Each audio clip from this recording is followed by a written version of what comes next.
Assalamualaikum warahmatullahi wabarakatuh. Perkenalkan, nama saya Indri Ramadhani Putri dengan NIM 24642301. Saya akan mempresentasikan tentang patologi birokrasi dalam pelayanan publik, tinjauan sosiologi administrasi di Indonesia. Administrasi publik tidak dapat dilepaskan dari dimensi sosiologis sebab birokrasi pada hakikatnya adalah institusi sosial yang lahir dari relasi kekuasaan, nilai budaya, dan struktur masyarakat tempatnya berada. Sosiologi administrasi memandang birokrasi bukan sekadar mesin teknis yang netral, melainkan arena interaksi sosial yang dipengaruhi oleh pola hubungan patron-klien, hierarki sosial, serta kebiasaan kolektif yang berkembang dalam masyarakat. Oleh karena itu, persoalan dalam administrasi publik seringkali bukan semata persoalan teknis manajerial, tapi juga persoalan sosial budaya yang mengakar.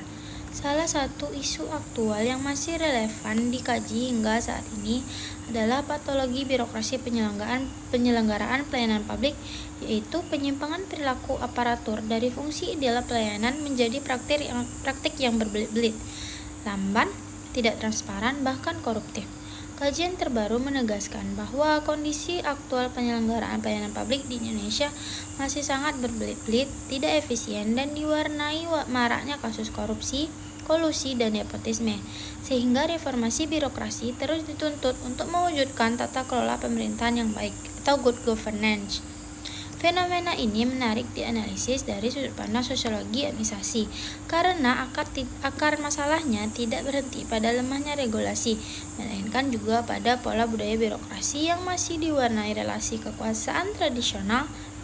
Sejumlah pengamat menyebut birokrasi Indonesia masih terbelenggu oleh hegemoni budaya patrimonial, di mana relasi patron-klien dan budaya upeti peninggalan masa lampau membuat aparat cenderung melayani kepentingan penguasa dan elit ketimbang masyarakat luas, sehingga melahirkan pelayanan yang bias secara sosial ekonomi. Rumusan masalahnya, bagaimana bentuk dan akar sosiologis birokrasi dalam pelayanan publik di Indonesia?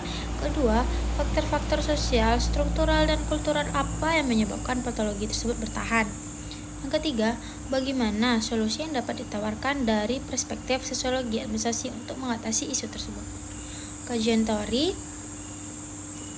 Dalam perspektif sosiologi administrasi, birokrasi ideal menurut Max Weber dicirikan oleh rasionalitas, impersonalitas, dan aturan formal yang berlaku merata.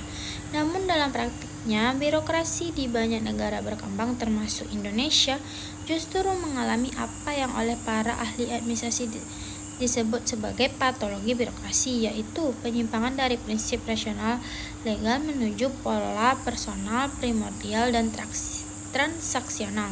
Konsep ini relevan dipakai untuk membaca fenomena pungutan liar, prosedur berbelit, serta sikap aparatur yang lebih berorientasi pada kekuasaan ketimbang pelayanan.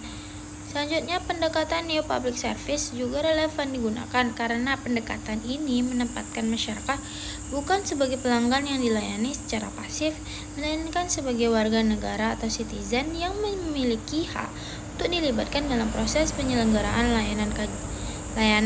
Kajian terkini menunjukkan perlunya transformasi pelayanan publik dari model administrasi lama atau all public administration menuju model pelayanan publik baru tersebut, didukung oleh optimalisasi teknologi informasi dan reformasi regulasi kelembagaan.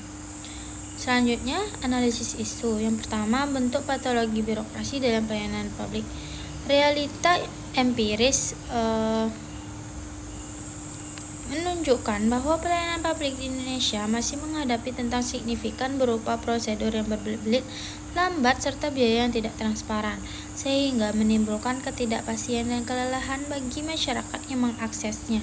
Kondisi ini pada gilirannya menurunkan tingkat kepercayaan publik terhadap institusi pemerintah, bahkan mendorong sebagian masyarakat mencari jalan pintas di luar prosedur resmi demi memperoleh layanan. Kedua, akar sosiologis, budaya patrimonial, dan relasi kuasa.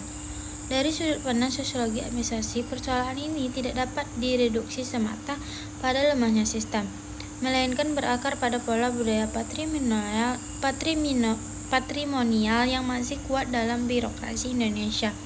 Pola relasi patron klien dan kebiasaan memberi uang pelicin merupakan warisan struktur sosial lama yang membuat birokrat cenderung lebih berorientasi pada kekuasaan dan loyalitas personal ketimbang pada pelayanan publik yang adil dan merata.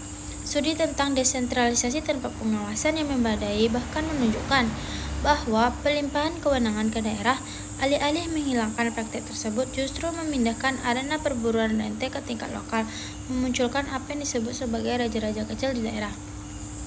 Ketiga, ada faktor kelembagaan dan sumber daya. Selain faktor kultural, persoalan ini diperparah oleh keterbatasan struktur birokrasi dan sumber daya kebijakan yang dimiliki pemerintah, termasuk kualitas sumber daya manusia aparatur yang belum memadai. Hal ini tampak dari masih banyaknya keluhan dan pengaduan masyarakat baik secara langsung maupun melalui media massa terkait prosedur yang tidak jelas dan pelayanan yang tidak responsif. Yang keempat, tantangan transformasi digital. Pemanfaatan teknologi melalui e-government sesungguhnya menjadi salah satu jawaban atas persoalan birokrasi konvensional. Namun, penerapannya di Indonesia masih jauh tertinggal dibandingkan negara lain di kawasan seperti Singapura. Integrasi layanan satu pintu yang menghubungkan model integrasi vertikal dan horizontal antar lembaga masih menjadi pekerjaan rumah sehingga digitalisasi belum sepenuhnya mampu memutus rantai relasi personal yang menjadi akar patologi birokrasi tersebut. Selanjutnya ada solusi dan rekomendasi. Yang pertama, reformasi kultural birokratis, membangun ulang etos pelayanan aparatur melalui pendidikan dan pelatihan berbasis nilai pelayanan publik, bukan sekedar pelatihan teknis administratif, agar pola relasi patron klien secara bertahap digantikan oleh orientasi profesional rasional. Kedua, ada penguatan pengawasan partisipatif, melibatkan masyarakat sipil dan organisasi sosial sebagai mitra pengawasan pelayanan publik sejalan dengan gagasan pemberdayaan masyarakat melalui peran organisasi sosial dalam mengawal proses pelayanan di tingkat lokal. Yang ketiga, ada akselerasi dan integrasi e-government, mempercepat penerapan layanan digital terintegrasi lintas lembaga untuk memperkecil ruang interaksi tatap muka yang rawan disalahgunakan, sekaligus meningkatkan transparansi dan akuntabilitas. Yang keempat, ada reformasi regulasi dan desentralisasi yang diawasi ketat, memastikan pelimpahan kewenangan ke daerah disertai mekanisme pengawasan yang kuat agar desentralisasi tidak justru memindahkan praktik perburuan rente ke tingkat lokal. Kelima, penguatan komitmen kepemimpinan politik, karena perbaikan birokrasi pada akhirnya memerlukan integrasi antara sistem pengawasan berbasis teknologi dan komitmen politik pemimpin agar birokrasi dapat bertransformasi dari sekadar alat kekuasaan menjadi instansi pelayanan yang optimal dan berkeadilan. Kesimpulannya, patologi birokrasi dalam pelayanan publik merupakan isu aktual yang tidak dapat dipahami semata sebagai persoalan teknik administratif, melainkan harus dibaca melalui lensa sosiologi administrasi yang menempatkan birokrasi sebagai institusi sosial yang dibentuk oleh relasi kuasa dan budaya. Solusi yang efektif karenanya tidak cukup bertumpu pada perbaikan regulasi semata, tetapi memerlukan reformasi kultural, penguatan partisipasi masyarakat, transformasi digital yang terintegrasi, serta komitmen kepemimpinan politik yang konsisten. Sekian dari saya ucapkan terima kasih. Assalamualaikum warahmatullahi wabarakatuh.